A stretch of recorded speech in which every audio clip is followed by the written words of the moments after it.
What's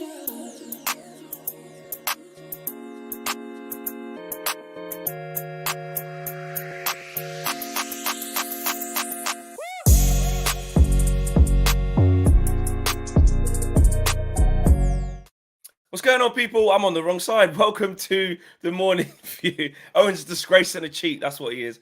Good morning, peeps, man. What are you saying, man? Christmas is upon us. The festive season is upon us. And if you don't celebrate Christmas and other stuff, I hope you guys are doing well in your everyday lives as well. Hope everyone's good. Hope everyone's buzzing. I feel good this morning. I just feel, I don't know. I just feel happy. I feel happy. We feel so good that when we were just chatting before we went live a minute ago, Flex went, "What are we doing?" I forgot. Yeah, I just feel good. I think it's because I'm back. I'm near my peoples, my family, my loved ones. Like I've been away a long time, and I'm excited to get back to Premier League football. That's coming back on the 27th. I've got plans to see a lot of people. They know they are. Big up you in the new year. So I don't know. Big up to everyone. It's been a nice couple of days, hasn't it? It's been a nice couple of days. Like club football came back with United a couple of days ago. There was the Liverpool City match last night, which I know they're rivals, but what a game that was. Incredible game to watch. Yeah. And it was just kind of a reminder of like, okay, the World Cup, international football, that's parked. Club football is back. You start getting a bit territorial again. You start seeing Man United getting positive draws in the Carabao Cup. I tell you what. Yeah, we'll talk about that a little bit later on. You're getting that kind of feeling a little bit, you know. So exactly. I'm happy too. Good.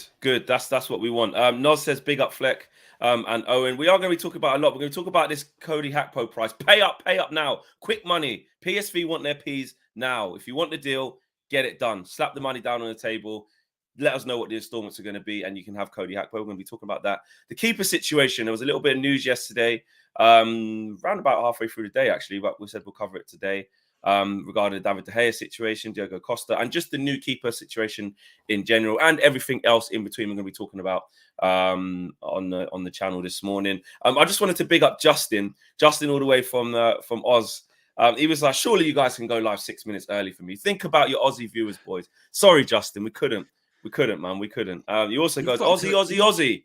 Oi. Big up. You've got a connection after the preseason tour. I know, summer. right? I know. Yeah, this past exactly. summer. I still hear on a daily basis about how much you enjoyed your time there. So it was wicked. Yeah, it was so good. Troll Potato says hello, Flex and Owen. Big up to you. And Eric says it's coming home. Bobby says big man ting. Yeah. Big up to the community. As you're walking through the door, smash a like on the video, subscribe to the channel if you lot are new. On our way to 127,000. Be nice if we can hit that fairly soon. That'd be nice. As the journey, exactly. Aminor says, Flex, I'm very disappointed in Dubravka. Worry. Yeah, we're gonna get there, Aminor. I mean, there's not a lot to be disappointed. Well, actually, there's not really a lot to discuss about him, really. He was awful the other day. Doesn't feel with a lot of confidence, and I think after this loan spell, he just goes back where he came from. There's a reason why Newcastle went, we got Pope now. Can have him if you want on your bench. But yes, Owen, Cody Gakpo, what we got? What's the crack? Well, also as well, because you know me, I'm a stickler for pronunciation, Flex. So during the World Cup, I was saying Cody Gakpo as well because I did the Google. You told us that's what it was. I did, and I was wrong. And I'll hold my hands up and I'll admit that I was wrong. What is it then? And because this was a great moment during the World Cup, actually, because I found out live on the stream how to say it because I was getting a lot of corrections. So I voice noted Ijax and said, "Hey, how'd you say it?" And then it was sort of carried on with the show. It was like 45 minutes later. And right at the end of the show, it was like a perfect cliffhanger. He responded and I played it. And it's Cody Gakpo. It's a hard G. So that's what it is. Oh, we could just say that how we would normally say it then. We could just Gakpo. Cody Gakpo. Yeah, that's too much. We can. That's going to be so away from how we speak normally. We can't do that. I'd still try and throw an Erikten Hag at times. I'd still try that. I've been working on my Portuguese one, Diogo Dalot. Yeah. Oh gosh. Bruno Fernandes. Yeah, I've learned from Paulo that any kind of Portuguese pronunciation, you just sort of chop off the end of the word a little bit. Yeah, it just comes to a silent end. Diogo Dalot. There's no OT. There's no OT. Diogo Dalot. It's gone. Bruno Fernandes. Well, then we got to do that with our own Dalot then. Yeah, that's what it is. Diogo Dalot. Yeah. All right. Diogo Dalot. All right, so what do we have on Cody Gakpo? Cody Gakpo, yes. So it was reported yesterday from Rick Elfrink, who is a PSV journalist out there in the Netherlands, saying PSV wants at least 50 million euros for Cody Gakpo. It's not so much about the bid, but it's the way it's paid and what is added. If Manchester United and Real Madrid want him, it has to be quick money. Quick money flex. So basically they're saying, look, let's not mess around here. Let's not do add-ons, which when I heard that, I went, United might be in trouble. They love an add-on. No add-ons. They want a lot of money. They want it up front. There's always add-ons. To be honest, though, that does make sense because heading into the World Cup, when all of this discussion around Cody Gakpo was out there, was that PSV had intended on selling him this past summer. They actually almost budgeted for it this past summer. So when they didn't, financially, they were a little bit stuck because they thought, actually, we thought we were going to sell this guy. And by all accounts, financially, they might have been struggling a little bit because of that. So now they might have actually played a bit of a blinder because they didn't sell him in the summer. His value has increased exponentially because of the World Cup, because of teams needing to do business in January as well. So they're basically saying, look, 50 million euros, it's pretty much the same price you were talking about the other day, which is about 45 million quid. And it's a case of pay up quickly. However, Manchester United and pay up quickly are not two things that really go together. That's a worry of mine. And look, if Real Madrid are in that conversation, this is my worry. I've said this before. It's my concern. Do you think they are, though? I could jinx this, yeah. I'm not going to lie. I could jinx this, but I've come back and I just speak my mind. Whatever happens, innit? No, it's fine. It's fine. You know what I mean? That's just... It's not your fault. It's not my fault. And I have made a New Year's resolution already, actually. So... I might, I'm going to share it with you guys. My New Year's resolution is going to be say how I feel, regardless of whatever it is on this consequences. Yeah, like the judge thing. Like I'm done with it. Like if I think we're going to win, I'm going to say it. You can. If I think we're going to lose, I'm going to say it. Yeah, you can say it. You can say it. Just don't touch stuff. That's it. If I want to touch stuff, I'm gonna do it. No. All right. Well, maybe not that. But anyway, here's my thing on the code. I don't think all them other teams are in for him. I don't think Arsenal are anywhere near in for him. I don't think Real Madrid are, and I don't think Bayern Munich are. I don't think them things are concrete. I think in the media, there's always a few more added in. I think Man United is the most concrete team in for him. I do. I believe the second part of that. I think Manchester United is maybe the most concrete interest. However, I do think there are other teams because I think as United fans, we do this a lot where we don't think about other teams' requirements. We are not the only team in the world or big team in the world that's looking for an attacking player in January. And as we've said, Flex, there's only a specific pool of players available in January. It's not like the summer where you find a target, you pick them out. Even if they're not really that available, you work on it and you get the deal done. January is basically this group of players that's available. Last year, it was Vlahovic, Diaz. Who else was available in January? I forget, but not that many. There was someone else. Was it Nkunku as well? And then he signed a thing. Well, technically, the Alvarez thing was kind of done in January last year. Alvarez. Those kind of things. There's a group of players there. That's basically my point. And Gakpo is in that pool of players in this coming January. And they're actually available. And if any of those clubs go, we need an attacker. They're not just going to pick random targets. They're going to go for someone like Cody Gakpo because he's available, he's attainable. That price is there, 40 to 50 million euros. And, if Real Madrid decide they want him, if Arsenal decide they want him, Arsenal, I think Real Madrid are way out of it. I agree with what you're saying maybe about Arsenal because I saw Mikel Arteta doing an interview with Jamie Carragher and he said, actually, you know what? I'm thinking I might have to play Martinelli up front and they're looking at... they're going to be all right. He ain't going to rush. What about Liverpool? They're not just going to go... No way. Nah. They got Darwin Núñez, he is proper bruck for him. He should just stick to assists. He's bloody hell. He missed the same chance 3 times last night. 3 times. That shot where you got to keep your foot kind of straight, locked in, lock the ankle, get clean connection across goal. Oh, proper Bruckfoot. Anyway, no, I don't think they do. I know Diaz is gone for an extended amount of time.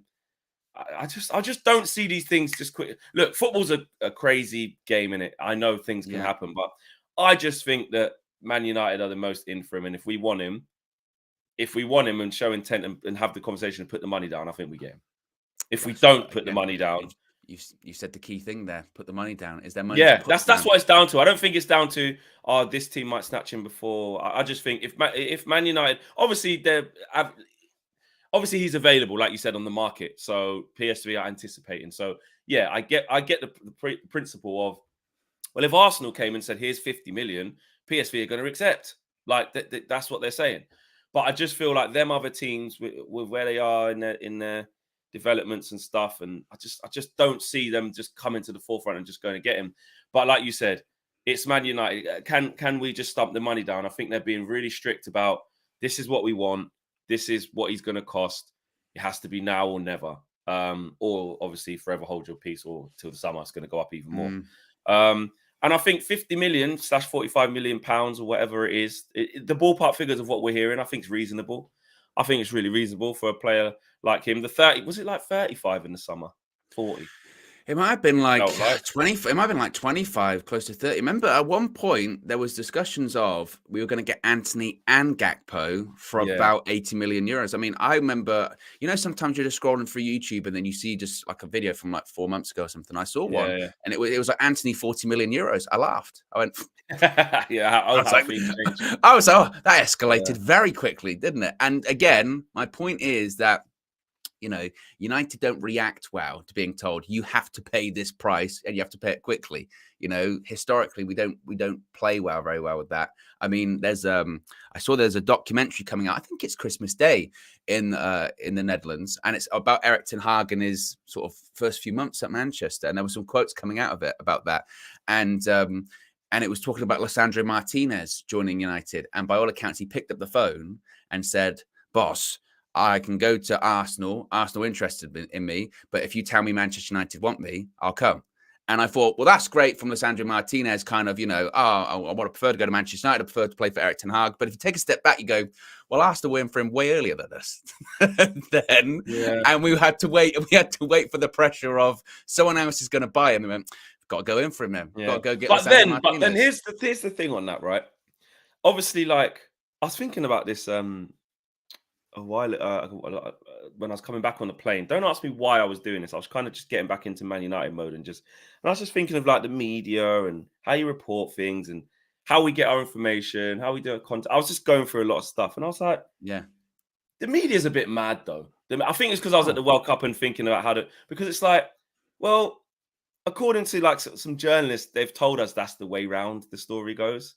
Like, but it doesn't mean that definitely was, because the way we did get him in the end was like, he probably wanted Man United all the way along. Like, played with Erik ten Hag. Like, you're right, because that's the way round. That's how we always understood it to be. Every day we're talking about it because we get fed these things. And I'm not saying like it's completely wrong, because obviously our job is to talk about these things and discuss it with the community, and everyone has their opinion and draws it from there. But it's always like what you say. The truth is somewhere in the middle, and I just feel like sometimes you can hear things and think, oh, typical of us. We're just not doing this, or we're not just doing that. And the reality of the real situation could be completely the opposite. You speak to people in the game, and you speak to like ex-players and current players sometimes, and, people close to deals and people in the clubs. And you just hear like completely contrasting stuff to like what is out there. And it's so crazy, isn't it? Or sometimes you do hear, like you say, with the interest from other clubs to go, oh no, that was just a speed thing. So that was never you do that shit all the time. Yeah, you do hear that, and to be honest, I wouldn't be shocked in this instance if that's part of it. Like you said, is every club interested in him? Probably not. Yeah. Is there like two in there? Probably. That's probably the reality. But again, I mean, I would put us in pole position certainly for him. Yes. I do think, I think we're in pole position because of the groundwork we did in the summer. The by all accounts, a positive relationship between the player and the coach, and same agent. I would put us in pole position. However, I do just feel like that price, I think, is going to be haggled quite a lot, because I'm not sure United can spend 50 million euros in January. Leroy says, I flipping love the 9 a.m. show. What a way to start Christmas Eve. Christmas Eve. Oh, Christmas Eve. Oh, yeah, that's good. Yeah. I thought I got the wrong day there. I was like, what? Shit, it's Christmas Eve ready. Christmas Eve. Yes, exactly. Big up. Big up to you, Leroy. Thank you, man. So you think the 45 million is going to be an issue?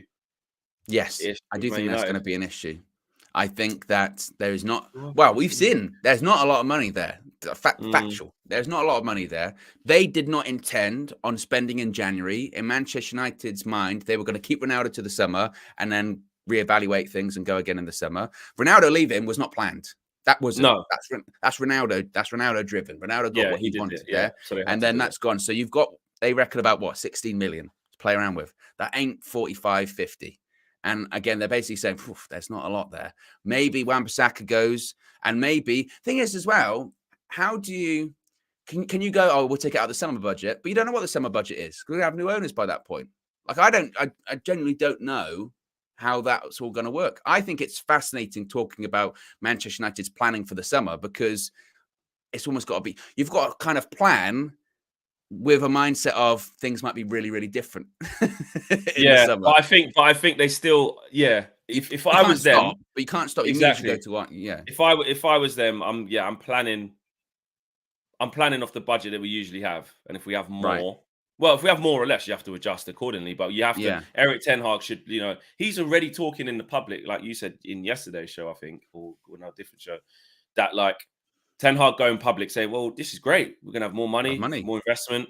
For him to come to say that, even though they asked him about the ownership the other day, he said, "Don't ask me these questions." Don't ask me about it. Which is true. There's no point asking the manager. You asked him kind of once, and he. About the fact that the club is potentially up for sale. All right, I'll give my opinion one time. And as a manager, it's my job to just get back to my job. But the fact that the first time they asked him, he saw it as a good thing, and the fact there'll be more money for transfers and more investment, etc., etc. That's quite strong. That's quite significant to me.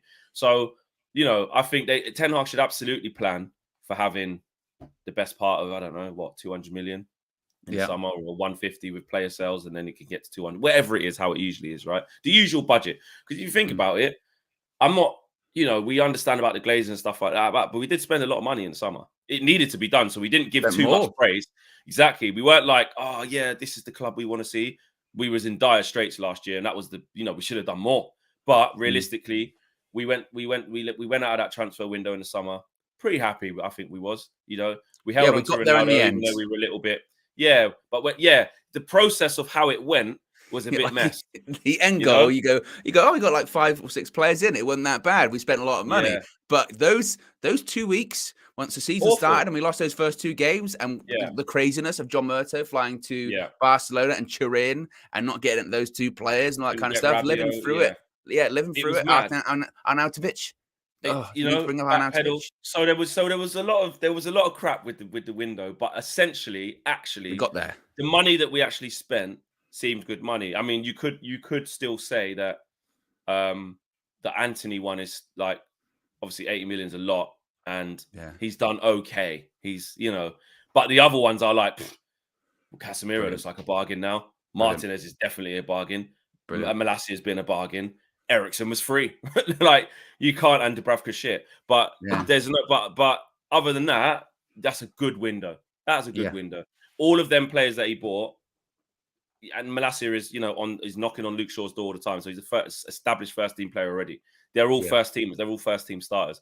And the team's starting to change dynamic and change look, And then the emergence of Garnacho was almost like a new signing. So we're in a pretty good spot, I think. And that's why you want to see us kind of capitalize on that. And reinforce, because we lost a space which frees up resources. We lost a player who wasn't starting anyway. To income in the disrespect, don't say this. He wasn't starting. Ronaldo wasn't starting, so he wasn't the first name on the team sheet. But he was, Eric Ten Hag, came to him off the bench, and he got us 3 points off the bench at Everton. He he got an assist against Real Sociedad for Garnacho. He played his part in some games, but we need to replace that. So, and Martial's now back fit again. So we're getting into a quite an exciting spot. And if we can get Cody Gakpo, I feel that can just, edge us on a little bit, I feel like that can just smooth us over. Yeah. Do you know what I mean? Interesting here, actually. Horn Excalibur says, Luke Shaw is way ahead of Malacia. No comparisons there. I think Luke Shaw's more steady. I think Luke Shaw winning his place back. Luke Shaw has this knack. I'm kind of going off in a different direction here, but this is what the show's about. Yeah. Luke Shaw has this knack that when he needs to assert himself to just kind of calm the situation down for himself, he just has this unique ability to be able to just up it and just be steady. But then we always know how long will that stay for. Because I'm quite happy with Luke Shaw now. Are we seeing the best version of Luke Shaw that we've seen, do you think?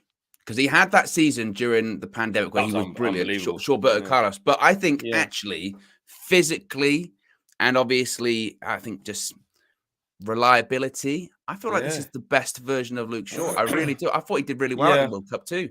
You don't worry about him. He was fine. No, I think he's that. It's like, yeah, we can always ask for more, and you could always say, "Oh, we could buy this other left back from somewhere else who bombs on." Does it? I get all of that, and there's been a lot of frustrations with Luke Shaw. But to answer your question, I think we are right now seeing a really good version of him. It's just taken way too long to get it. Like, he's been here, what, 8-9 years now? 2015, wasn't it? I think it was. Jeez, it's a long time. And it's like there's been far too many seasons with him. Oh no. Delivery. I've got delivery. You've got to do this. This is a big boy. This is a disgrace. This is a cheat. This is what happens when you're live. Look at him. He comes back from the World Cup, and now Christmas time's getting deliveries. What an absolute disgrace. What an absolute cheat. Well, whilst he's gone, I'll get some of the comments up as well. What are we talking about here? Tank says Malacia is way too easy to bypass as well. I like Malacia as a backup option as well. I think that I was going to say, and I'll ask Flex when he gets back, I prefer Terrell Malacia as a competitional option. What is it? Or can't you say? Huh? Oh yeah, I can say it's trainers. It's trainers. You know what? Is that another raffle? It's another raffle win, mate. It's another raffle. Is it? Another raffle win. Sorry. I'm back. I heard everything at the door while signing for the thing. He is a disgrace, isn't he? He's at the World Cup. I heard everything. Yeah. Well, I'll stand by what I said. No problem. I'll say it to your face. You're a disgrace. You're a cheat. Yeah, mate. I'll tell you I hear. Don't think that. Yeah, no problem. Yeah. I was going to say, as a competition option, who do you prefer, Tellez or Malacia? As an option? As an option for competition to Luke Shaw, who do you prefer, Malacia or Tellez? Yeah, it's a non-question. So by proxy, that means that Malacia was a good signing in the summer. Oh, 100%. Yeah, even if exactly. Even if he's not, I'm comfortable with left back at the moment. I don't even think he needs to be looked at for a while. No, it's one of our strongest positions actually now. Yeah. Agreed. Where was we before that? We were doing Gakpo, and then we finally found our way at Luke Shaw. Can we play? The Marcel clip? Yes. First of all, before we do that, you get that ready on the buttons. Smash a like on the video and subscribe to the channel if you're new. And this is a little snippet from the members club of what you can be missing on UV Raw. If you do sign up to the membership, you will get exclusive content, which we're about to show you, stuff like this, and your exclusive priority chat. You get your badges, your emojis in the chat as well. But here's a little clip from the latest episode of UV Raw. Well, basically, I've got to give a bit more context to it. So I was wrong. Yesterday. So the latest episode dropped yesterday. This is a clip from next week's show. And okay, it hasn't come out. And this is on the road to the Manchester derby at the Etihad. And driving there, Flex is feeling a little bit apprehensive. So when you're feeling apprehensive and you need a little bit of positivity, who'd you call? You call Marcel. And we know what happened at the Etihad. It didn't really work out well. Please, man, don't get bad. I'm nervous. Bro. I've rang you because you're gonna be the guy who can really get me going. I'm nervous. 3-2, man. Come on, Flex. 3-2 to Manchester United Football Club. PLC. There's goals in this game for us. Bruno Fernandes has to prove a point. He has to come here and deliver 3 world-class performances this season against top 6 teams. This will be the 3rd one. He's done it against Liverpool. He's done it against Arsenal, and now he has to come here against the noisy neighbours and quiet them and make it a lively. Wow. You say we can do it, yeah? We're saying we're going to do it. It can happen. It's a 3-2 or 1-0 for us. It's 3-2 or 1-0. What, you're saying so we're winning? We're winning now. Or draw. Or win or draw. We're not going to lose. A few moments later.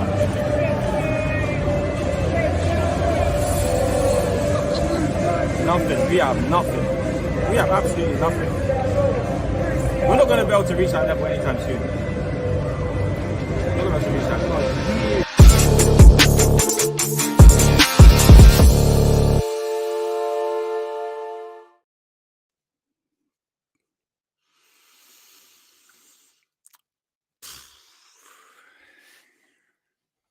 I mean, I think things need to be reevaluated around here. Everybody says to me, Flex, don't say this. That there is a different level.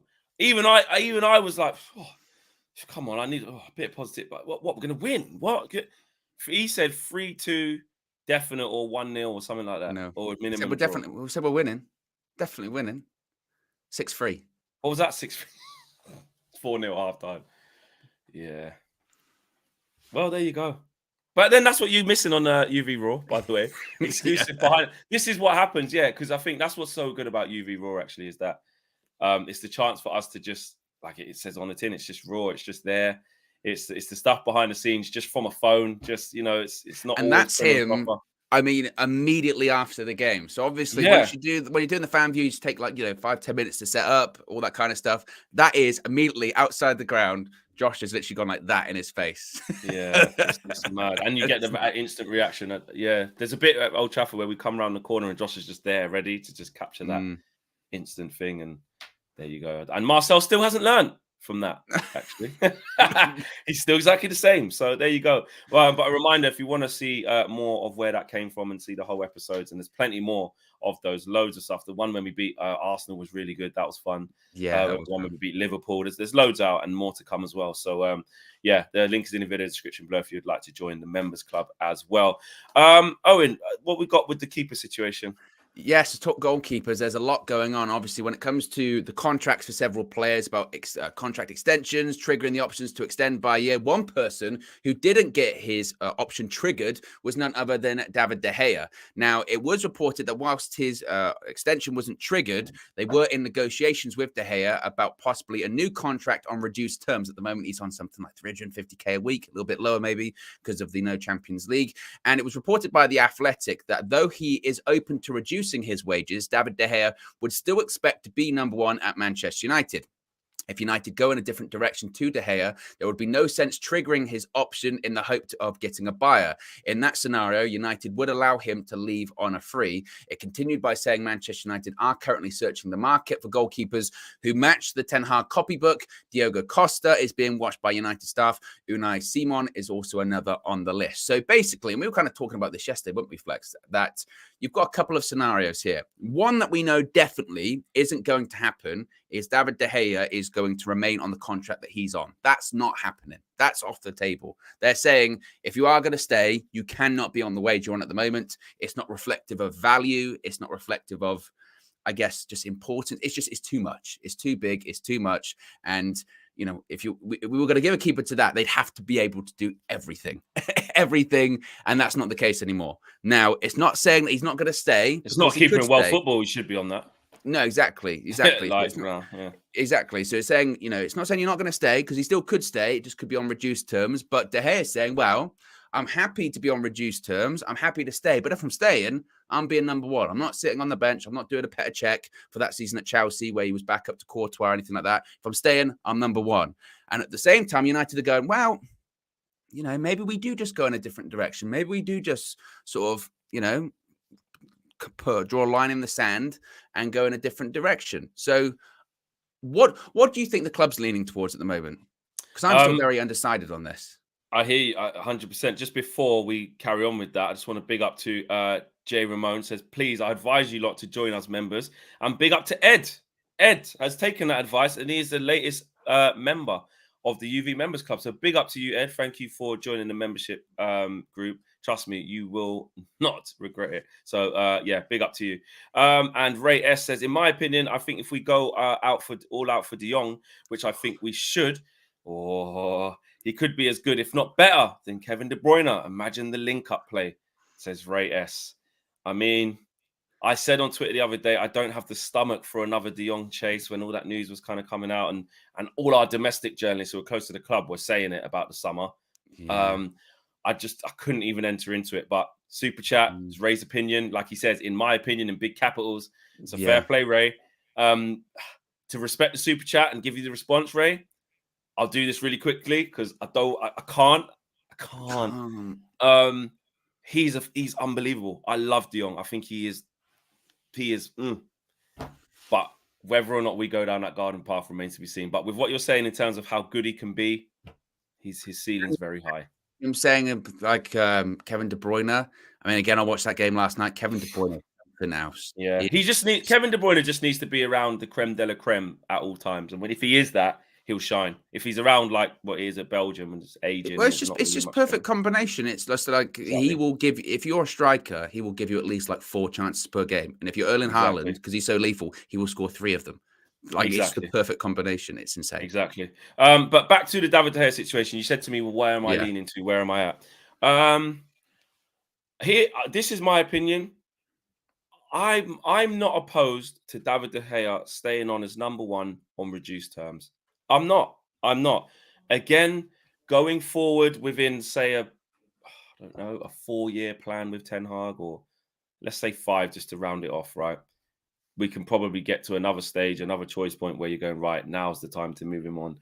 But from what I've seen, right, with how we're developing, with like I always predicted that there was so many things to sort out before a goalkeeper, in my opinion, right? And I know we've seen little instances where you go, if only we had someone a bit better than De Gea with claiming that ball or distribution sometimes. Yeah, a couple of nervous moments. I know that. But with the big saves that he's made and the development of the team as well, I'm comfortable. And I'm also comfortable, and this is more to the point, my comfort comes from actually how the manager sees him. I can tell, you can tell by the interviews that he gives, by the fact that, you know, the faith he has in David De Gea, that he's fairly happy with him right now. You know, so that coupled with where I've been looking at other keepers, I know the World Cup's a small snapshot, but I saw some other keepers. You know, I saw Unai Simon for Spain. Mm-hmm. All right. Well, you know, David De Gea doesn't even get picked for Spain over these keepers. That's fine. That's Enrique's choice and stuff. He might now, though. Well, he might now because he's gone. But like, I looked at them other keepers and I'm like, well, everyone, we can do this whole thing about distribution and all this stuff, and it is the new age football. But David De Gea is still a fantastic keeper, and our team is still progressing. Our team is going up gears. So, as long as he's on reduced terms, I don't mind. Here's the thing, though. I just want the club to make the right decision economically as well, which it looks like they're gonna do. So, like you said there, he can't sign an improved contract. He can't go up. You got to come down. If he comes down though and stays at the club on reduced terms, he has to be number 1. Because me and Owen was talking about it yesterday. One, he's going to want to be number 1 just for him at this stage of his career, so that's understandable. But 2, which if you're doing the more ruthless thing and talk about the club, if he goes down on a contract, what would David De Gea go down to? Let's say he ain't going to go down to anywhere less than 100k, is he really? I say 200. He'll go down to 200. 200? Okay. Yeah. So even if we said 150, let's say, yeah, between 150 and 200. Even you think 200? If he went down to 150, been there over a decade. We're talking about a drop of like 200k a week, and I know it's not about money, but in terms of, like you said, in terms of status, you know. All right, let's say 200. Yeah, let's say 200. Yeah. If you've got a keeper who's gone down to £200,000 a week, yeah, which is still a lot, which is an awful lot, he can't be number 2. 200k and with money left over is more than enough to go and get this new up and coming keeper that we want to get. And you give that new keeper 100k, 120k. Say we went and got what's his name, Costa. Yeah. Like let's just say he was the guy. I'm not saying like I'm just saying. Say we got rid of De Gea and went to go and get this new keeper. Yeah. That number 1, what I'm saying, would be David De Gea's reduced money. That would be and less, probably less than that. Yeah. You'd put a new keeper on a 5-year deal who's young and give him 120k a week, wouldn't you, to start off with? Mm-hmm. Yeah. So what I'm saying is that if David De Gea stays on reduced terms, then he better be the number 1. Then you get rid of Dubravka, and then you just go and get another makeshift number 2. Because what we can't do is keep David De Gea on reduced terms, keep him as number 1, but then go and buy a Diogo Costa as well, and actually you can't do both. So yeah, that's where I'm still quite conflicted on this. I'm not sure if Erik ten Hag's made his mind up either. I think this is why the club's assessing all of the options right now. I think that we have to be really, really cautious with this, because I do think it's better the devil you know. And I think the World Cup's been a really good eye-opener for a lot of people by going, again, I think there's been a lot of disrespect towards David De Gea of this mindset of he can't kick a ball.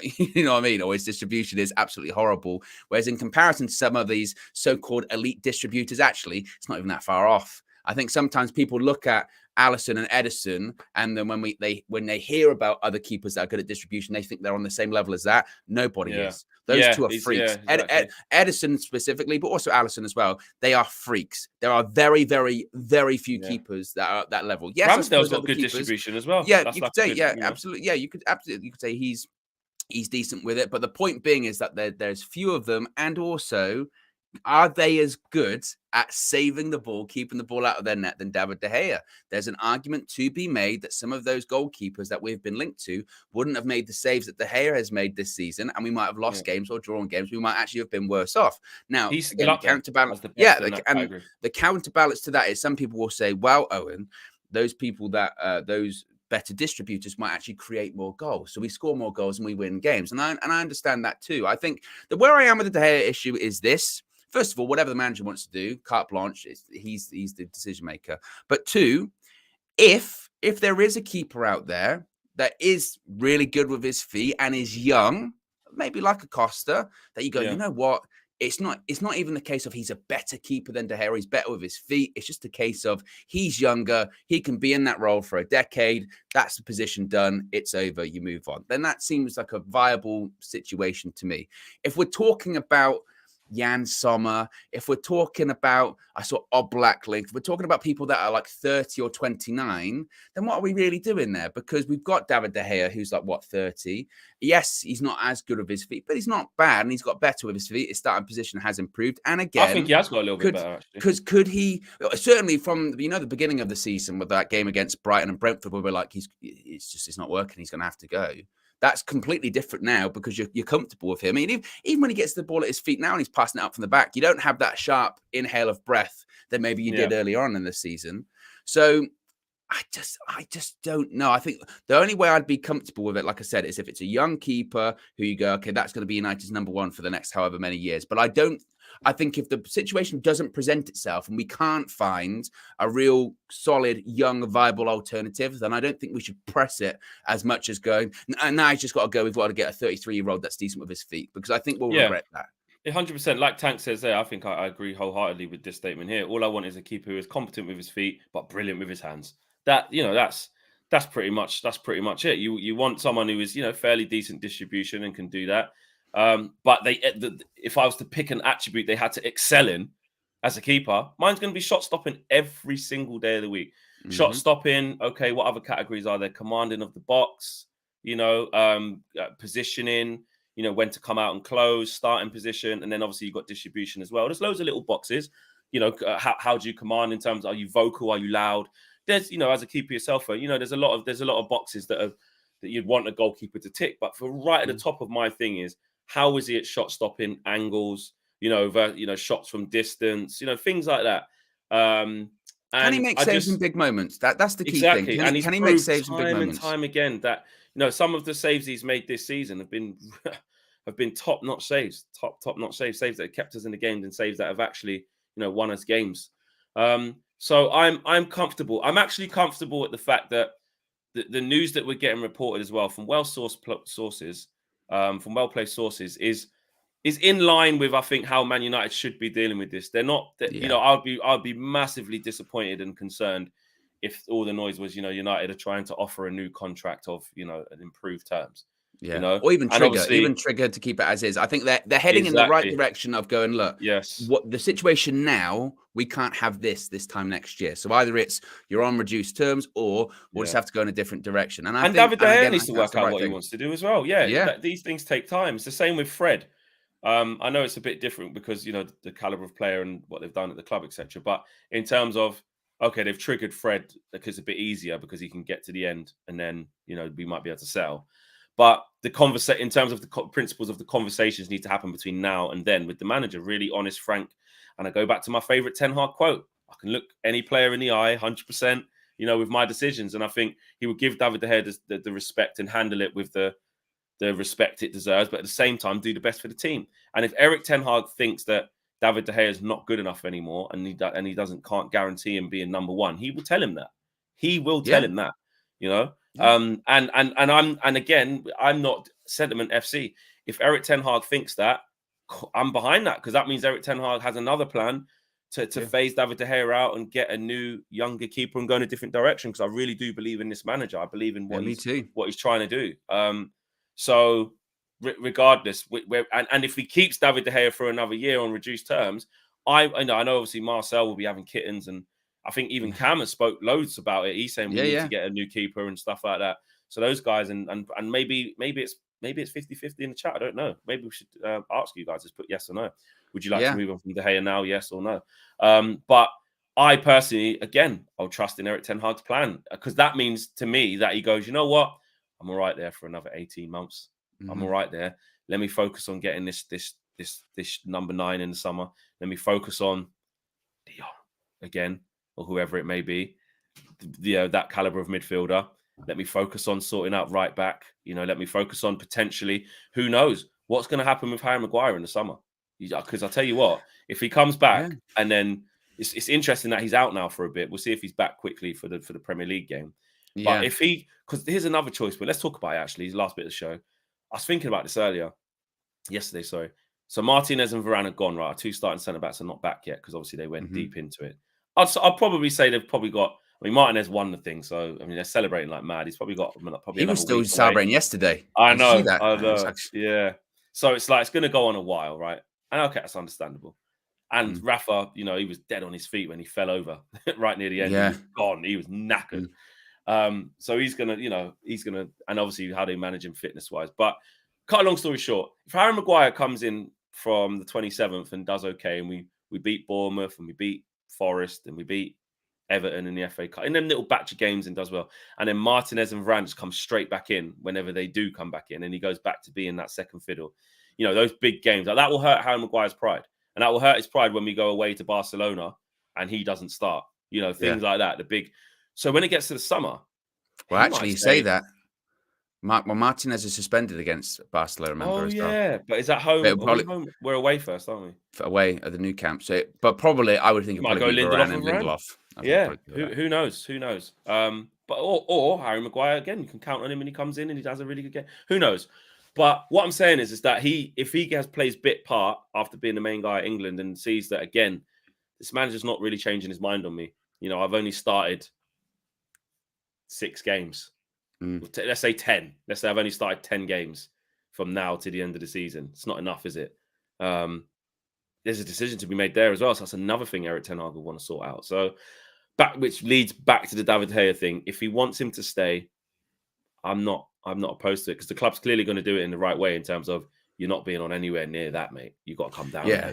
That's why. And this is his last big contract, and he's got to get less. 100%. That's why I'm comfortable, because I do think whatever direction the club decides to go in, or whatever choice they decide to make, rather, I think they're heading in the right direction with it. I think they're getting to the point of either he stays, reduced terms, or he goes and we get someone else in. But again, it's about as Ten Hag says, it's not about getting someone in; it's about getting the right person in. The right and person. I think, and this is and I think the keeper position is really key about getting the right person, not again replacing him for the sake of replacing him by just going, we just need someone that can kick the ball. It doesn't matter about anything else. And all the other facets of the goalkeeping position are important. Playing in goal at Manchester United is different than other clubs, because the scrutiny, the pressure, make no mistake, if he comes in and one kick goes out for a throw, and they'll go about that distribution then. It will be that intense. It's that intense playing in goal. You have to have big, broad shoulders and balls of steel to play in goal for Manchester United, because that pressure is outrageous. Look at Dean Henderson. He wasn't even playing in front of crowds, and it was too much for him. So whoever does come in, again, they need to be able to manage that pressure, but also have all of these different facets that they're looking for. And again, it's going to be really interesting. And to your point, there's a lot to do also in the summer as well. A lot to do, possibly. Man. So that's going to play into it. But it's certainly going to be really interesting. Whatever decision Ten Hag. I want to get into some of the comments that people are making in the community. Ed, obviously latest member of the UV Members Club as well. He says, would love to move on De Gea, but unlike Marcel, I don't want to get a Bravo or like a Willy Caballero for the in-between. Yeah, exactly. You don't just want to get, like what you're saying, to someone who can just kick a ball. For the in-between, let's just find our Edison and then shaft De Gea once we do. So yeah, find the right guy, don't rush, etc., etc. Wizard says, even if United find a buyer, it is paramount Erik ten Hag increases player value to sell on, because United can't just take a loss This is the issue right now, player price. Yeah, because if you buy correctly, when it comes to selling or a player wants to move on, if you're doing well and you're successful, the chances are those players are going to do better sale wise. And Tank says we need Antony to increase his overall performances now. I want more from him, especially with no Sancho and all other options aren't that good. What do you think? Well, you say that the other options aren't good. I saw Marcus Rashford play very well on the right hand side. One game. Well, two. Not just in the game against Burnley at the World Cup. It was against Wales. He played on the right hand side. This is a bit. My point being, I was saying during the match view, games. I was saying during the match view that I think that's really, really positive, not just for Rashford, but actually for Ten Hag going, you know what? I've got an option there now. And Antony, I think that's part of the problem is he came in as the savior to the right-hand side. Is he the answer to the right-hand side, Flex? KG said a million times. And the answer is no one person should be the answer to the right-hand side. There has to be competition.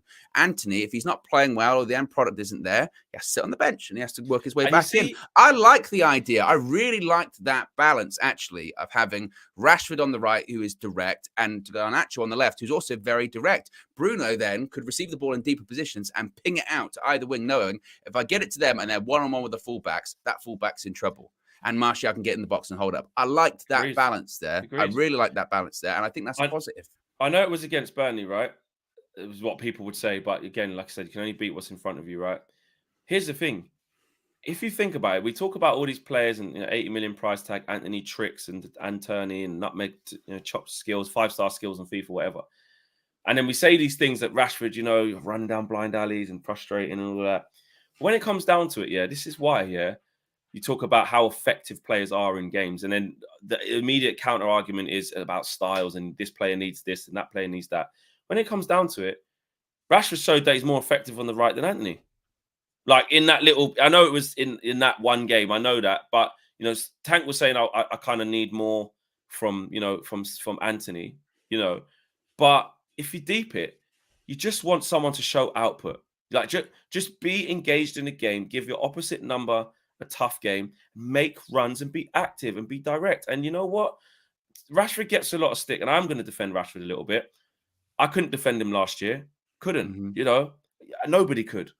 But when he's at his best, he has his flaws in his game, which is why he can't be our number 9 and, the hold-up play and the finish. But when he's confident and when he's in his best position, like Eric Ten Hag said, in the last line or picking up the ball with space, he's devastating. He can be devastating, man. He can. He nutmegged someone the other day as well. Just when he gets in the mood, he's a handful, And Antony, I feel like he can be direct, but he has this hesitancy that I'm starting to see now. I am starting to see it of like he will get at the player, but then he just stops. He'll take someone on maybe once or twice a game, and the other times he'll run down the right-hand side and they'll cut inside. He'll cut back and probably pass it back to the fullback. And occasionally he takes them on, and when he takes them on, it's not going around up the line. It's cutting inside, trying to get onto the left foot. Yeah, and when he does it, he does it. Yeah, he scores. He scored good goals doing it, and he is good at doing that. But as I've said, and as Ten Hag said, like we need options. You need attacking options. You look at the teams like Man City, and we're not Man City, but that's what you've got to aim towards. If the game's not working for them, they can turn to their bench, make 5 subs, and bring on 5 world-class players that are all worth like 60+ million. And it changes the game, and usually it wins them the game. And this is my biggest, like I said before, my biggest frustration with this kind of stuff is when you say, play Rashford on the right, and then I go, what about Antony? Go on the bench. And if the game's not working out, you bring him on and you hope he plays well and he wins his spot back. Then Rashford can go on the bench. That's what really you need. You need attacking options. You need players in all of those attacking positions, multiple players in those attacking positions. And, it's not about like, you're trying to hoard a load of players. It's not like it was, a year ago where some of those players did need to go because they were older and they were on free transfers. You're talking about you need players that are younger or coming up to their peaks, and you need to fill out your bench of them because that's what wins you games and that's what wins you trophies. And again, I think that one of the problems with Antony coming in was like he was going to be, he's just going to play every game on the right-hand side because he's got no competition.